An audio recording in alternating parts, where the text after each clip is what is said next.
আসসালামু আলাইকুম এভরিওয়ান, কেমন আছেন সবাই? আশা করছি সকলেই ভালো আছেন। আজকে যে রেসিপিটি আপনাদের সঙ্গে শেয়ার করছি সেটি হলো বিয়ে বাড়ির স্পেশাল সবজি রান্না। সবজিটি রান্না করার জন্য আমি আগে থেকেই কয়েক রকমের সবজিগুলো কেটে রেখেছিলাম। তো সবজিগুলো এখন এর মধ্যে দিয়ে দেব, তার মধ্যে সামান্য লবণ অ্যাড করে নিব। তারপরে সবজিগুলোকে হালকা একটু ভাপ দিয়ে নিতে হবে। ভাপ দেওয়ার সময় অবশ্যই খেয়াল রাখবেন সবজিটা যেন বেশি পরিমাণে সিদ্ধ না হয়ে যায়, এটা আপনারা অবশ্যই কিন্তু খেয়াল রাখবেন। ভাপ দেওয়া হয়ে গেলে সবজিগুলো এখান থেকে পানি ঝরিয়ে ঝরিয়ে আমরা আলাদা পাত্রে রেখে দেব। এরপরে আমরা পরবর্তী ধাপে যাব। এখন আমরা একটি কড়াইয়ে সামান্য পরিমাণ তেল দিয়ে নিচ্ছি। এতে দিয়ে দিচ্ছি পেঁয়াজ কুচি, এর সঙ্গে অ্যাড করছি কিছু কাঁচামরিচ। এই কাঁচামরিচ আর পেঁয়াজগুলো মিডিয়াম হিটে বাদামি কালার না হওয়া পর্যন্ত এটাকে আস্তে আস্তে ভাজতে হবে।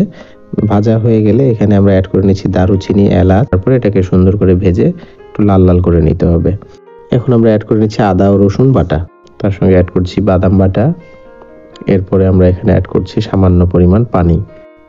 পানি দেওয়া হয়ে গেলে সকল উপকরণগুলো ভালোভাবে মিশিয়ে নিতে হবে।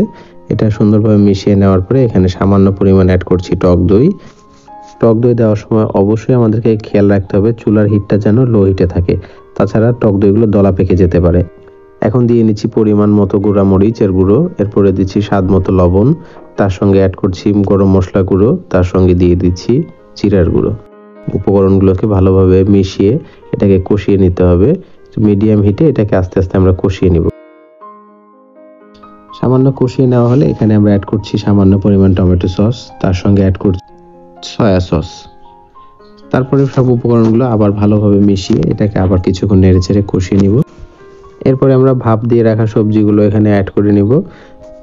এখন সবজিগুলোর সঙ্গে ভালোভাবে মশলাগুলোকে একত্রে মিশিয়ে নিব। মিশিয়ে নেওয়া হলে এখানে অ্যাড করছি সামান্য পরিমাণ কুসুম গরম দুধ। সুন্দর করে ভালোভাবে মিশিয়ে নিতে হবে। নিয়ে সবজিগুলো ভালোভাবে একসঙ্গে মিক্স করে এটাকে 2 থেকে 3 মিনিট ঢাকনা দিয়ে ঢেকে জাল করে নিতে হবে।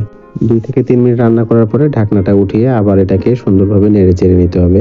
কেননা যেহেতু সবজিতে আমরা বাদাম বাটা অ্যাড করেছি, অনেক সময় বাদাম বাটা অ্যাড করলে নিচে লেগে যেতে পারে, তাই মাঝে মাঝে ঢাকনা উঠিয়ে এটাকে একটু নেড়েচেড়ে নিতে হবে।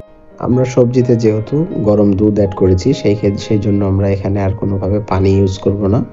যেহেতু সবজিগুলো বারবার ঢেকে রাখার কারণে সবজিগুলো এমনিতেই সিদ্ধ হয়ে যাবে, আর সবজি থেকে এক্সট্রা পানিও বের হয়, যার কারণে এক্সট্রা কোনো পানির প্রয়োজন নেই।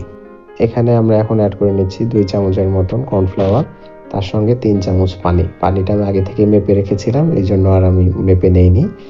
এখানে কর্নফ্লাওয়ার গুলানো পানিটা দিয়ে অ্যাড করছি এই কারণেই, কর্নফ্লাওয়ার মেশানো পানিটা অ্যাড করলে এইটার গ্রেভিটা অনেক ঘন হবে এবং সবজিটা খেতেও অনেক মজাদার হবে। কর্নফ্লাওয়ার গুলানো পানি দেওয়ার পরে এটাকে কিছুক্ষণ আবার একটু জাল দিয়ে নিতে হবে। জাল দিলে এটা একটু ক্রিমি হয়ে যাবে। এখন দিয়ে নিচ্ছি সামান্য পরিমাণ চিনি। চিনিটা আমরা অ্যাড করেছি ব্যালেন্সটা ঠিক রাখার জন্য, যেহেতু আমরা টক দই ইউজ করেছি।